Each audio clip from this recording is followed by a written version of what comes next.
Hello everyone. IGNOU ने दिसंबर term and examination 2022 के लिए री इवेल्युएशन और कॉपी ऑफ आंसर स्क्रिप्ट का ऑनलाइन प्रोसीजर शुरू कर दिया है। और वहीं अगर आपका जून 2022 का रिज़ल्ट भी हाल फिलहाल में आया है, जिसमें टाइम अभी आपको नहीं हुआ, आपका प्रॉपर टाइम है अगर आपके पास अप्लाई करने का, तो भी आप अप्लाई कर सकते हो री इवेल्युएशन या फिर आंसर स्क्रिप्ट की कॉपी के लिए। ये हमारा लिंक है जहाँ पे जाकर आपको अप्लाई करना है। इस लिंक पे जाकर पहले हम जनरल इंस्ट्रक्शन देख लेते हैं, क्या इंपॉर्टेंट इंस्ट्रक्शन इग्नू ने बताई है। तो ये 2019 से ही ये प्रोसीजर ऑनलाइन शुरू हुआ था। इसमें कुछ रूल्स एंड रेगुलेशन है, वो हम रीड करते हैं। सबसे पहले re evaluation of answer sheet के लिए जो रूल्स एंड रेगुलेशन है वो हम रीड करते हैं। इसकी जो फ़ीस रहेगी पर कोर्स की, पर सब्जेक्ट की 750 रुपये है। और जो रिक्वेस्ट है री इवेल्युएशन की, वो आप रिज़ल्ट डिक्लेयर होने के 1 महीने के अंदर अंदर करवा सकते हो।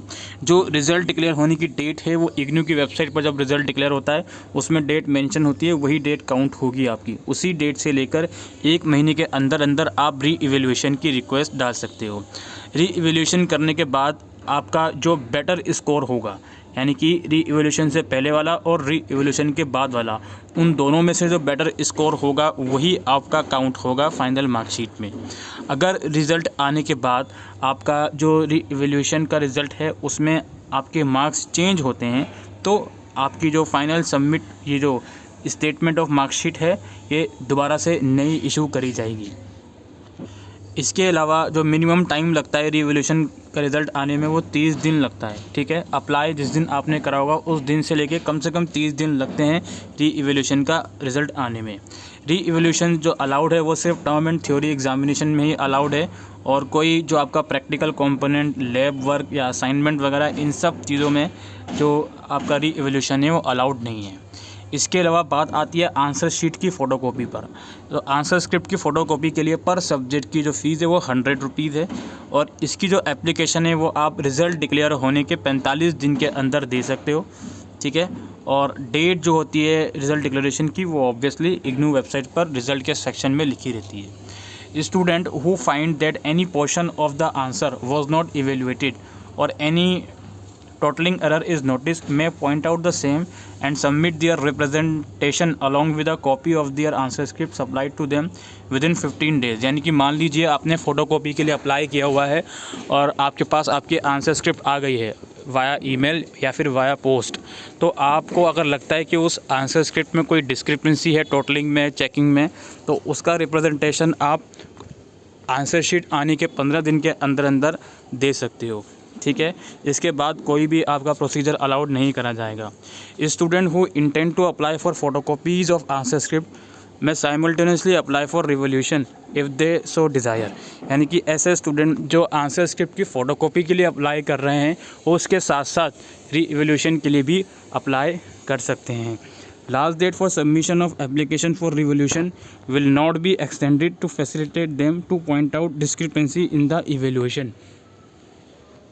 जो आप फोटोकॉपी ऑफ आंसर स्क्रिप्ट के लिए अप्लाई करोगे उसके बाद आप रिप्रेजेंटेशन 15 दिन के अंदर ज़रूर से भेज सकते हो।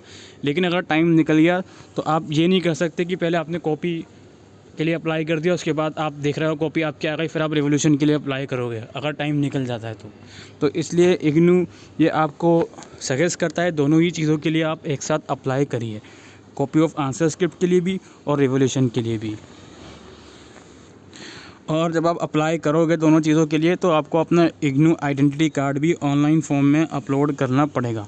ठीक है, जिसके बिना आपकी एप्लीकेशन एक्सेप्ट नहीं होगी।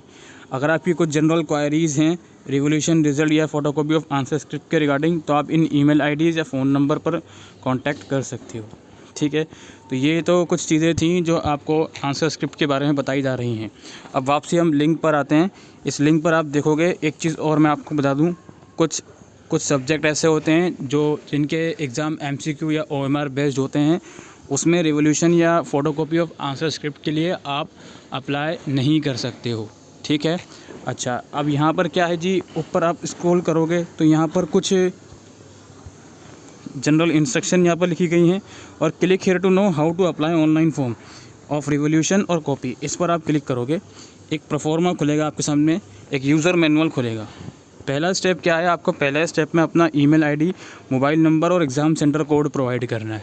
एग्ज़ाम सेंटर कोड आपके जो एडमिट कार्ड आया होगा उसमें लिखा रहेगा। दूसरे स्टेप में आपको क्या करना है, कोर्स सेलेक्ट करने हैं जिसको आप अप्लाई करना चाहते हो रिवोल्यूशन के लिए या आंसर स्क्रिप्ट की कॉपी के लिए। आपको वो कोर्स सेलेक्ट करना है, ठीक है। कोर्स सेलेक्ट करोगे, यहाँ पर बताएगा किस चीज़ के लिए अप्लाई करना है, रिवोल्यूशन ओनली या दोनों के लिए या आंसर स्क्रिप्ट ओनली, ठीक है। यहाँ पे ऑप्शन रहेंगे ड्रॉप डाउन लिस्ट में।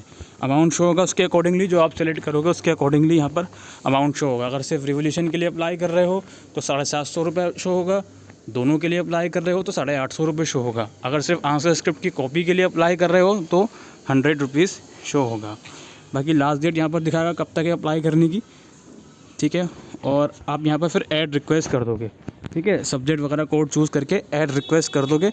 ऐड रिक्वेस्ट जैसे ही आप करते हो तो नीचे शो हो जाएगा, हाँ जी ये सब्जेक्ट आपका ऐड हो चुका, यानी कि एक सब्जेक्ट आपने ऐड कर लिया अप्लाई करने के लिए। आप चाहो तो ऊपर से यहाँ से दूसरा सब्जेक्ट भी ऐड कर सकते हो इफ़ यू डिज़ायर, ठीक है। इसके बाद नीचे इग्नू का आईडी कार्ड आपको अपलोड करना है, देन इसको सेव करना है। सेव करने के बाद आपके पास पेमेंट का ऑप्शन रहेगा, यहाँ पे राइट कॉर्नर में, यहाँ जाकर आपको जो भी डिज़ायर्ड पेमेंट है वो कर देनी है, ठीक है। और एक्चुअल में जो अप्लाई आपको करना है, यहाँ पर अंडरटेकिंग पे क्लिक करना है, आई एग्री एंड प्रोसीड पे क्लिक करना है। उसके बाद नीचे आपका किस एग्ज़ामिनेशन का रिवोल्यूशन है, जून 2022 का या दिसंबर 2022 का, उसको सेलेक्ट करना है। उसको सेलेक्ट आप कर लोगे तो यहाँ पे अपना इनरोलमेंट नंबर डालना, प्रोग्राम कोड डालना और अप्लाई फॉर, ये तो सेम रहेगा, तो ऑटो चूज़ है, इसको क्लिक करके लॉगिन करोगे। देन फिर वो विंडो ओपन हो जाएगी जहाँ पर आपको अपना ईमेल, मोबाइल नंबर, वो सब चीज़ें प्रोवाइड करनी है और अप्लाई आप लोग कर सकती हो, ठीक है। तो बस दोस्तों यही सब था आज की इस इम्पोर्टेंट वीडियो में। आई होप दोस्तों आपको ये वीडियो यूज़फुल लगी हो तो वीडियो को शेयर करिएगा। Thank you.